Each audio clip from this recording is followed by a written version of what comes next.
So that's something I think it's really innovative, right? But I do think it has its flaws. Like if I were to redo this project, I probably wouldn't have made it driving centric. I probably would have made it so they were trying to, like, I don't know, fly through hoops or something, so that, but I would have still had a text phone come out, so that then we get rid of the people who are like, well, this isn't like driving.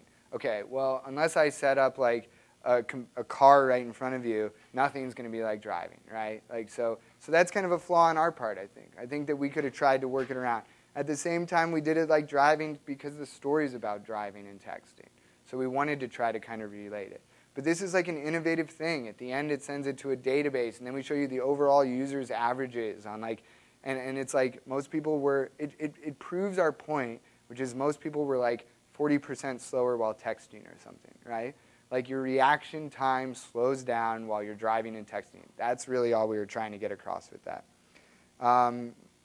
Other projects, like this is a project I did soon after arriving at the Times, and it's something I haven't seen a lot like since. Now, you'll see some things which are kind of like really bad and a little like silly nowadays. Like this is how I did panoramas at the time. This is a project where we were trying to show this new art exhibit that was going on at the Met, right? And it's really great because sometimes when there's art pieces or sports pieces or feature pieces, softer news pieces, those are a great place for us to try to experiment. Because it's not like as serious as politics, or it's not as serious as the economy, where people are going to get like really upset if you do something that they don't understand or whatever. So my goal here was to best try to show this new exhibit at the Met. So here's like the way I was doing panoramas before we were doing these 360 panoramas, right? It looks kind of kludgy, like it's really just a flat photo that I spin in front of a mask and show people. But for the most part, it works, right? Like it gets it across. If you're standing there, that's pretty much what it looks like. It's not quite as good as the full ones. But what I really liked doing with this one, and what I was experimenting at the time with a guy named Jigar Mehta and some other people, ooh, let's hope this works. Oh no. This could happen for all sorts of reasons, like ad blocks or it being broken or something like that. Well, unfortunately, it's not going to work. But what it was is high-definition video, and what we did, and the high-definition video cameras were like still pretty new in 2006 or early 2007. Not that many people had them.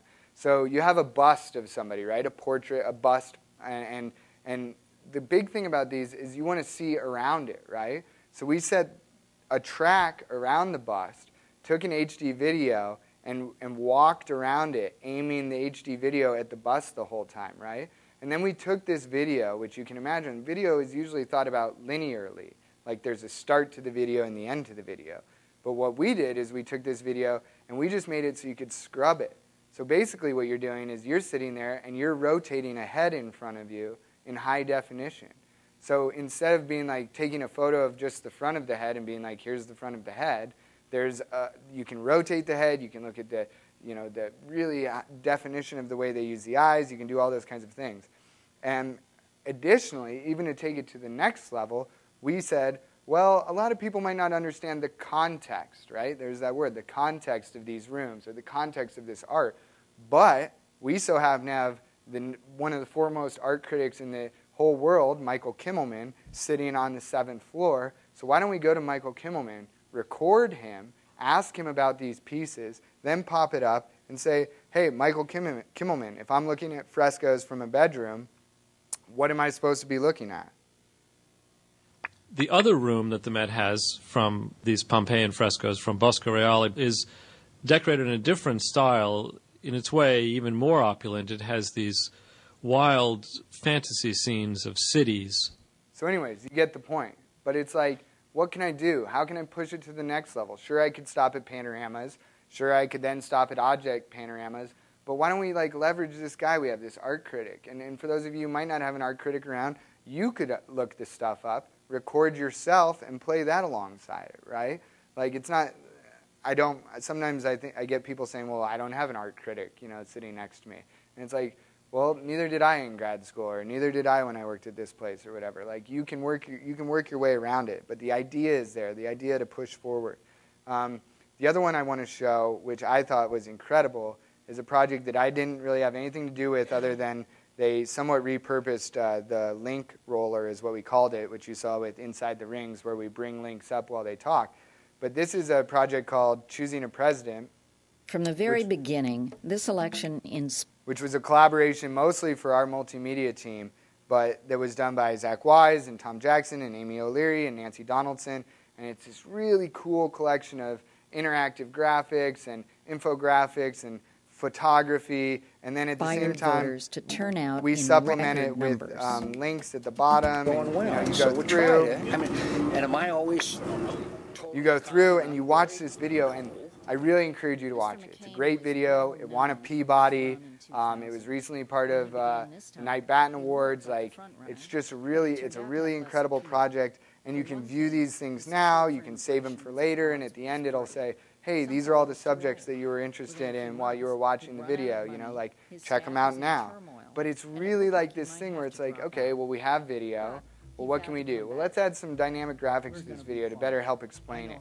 Okay, that's cool. What else can we do? Well, let's take all these stories that we wrote during the campaign and let's provide them to the reader in real time underneath. Okay, that's pretty awesome. That's good. Well, what if the reader doesn't want to look at them right then? Okay, well, let's let them save them for later. Let's let them look at it on their own time. That's that's part of our job is like, I don't want to tell you how to consume the news.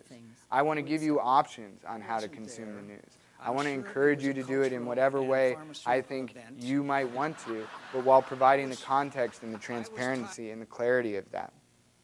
And then okay, well, we'll talk about user-generated content now, which I think is one of the most interesting things. And I'll try to move through this in the next, I think this is the last slide, next like 10 minutes, and then we can have questions if anybody has them. But in the past year or so, I've been very interested in exploring the balance between user-generated content and the media. I alluded to this a little bit at the beginning.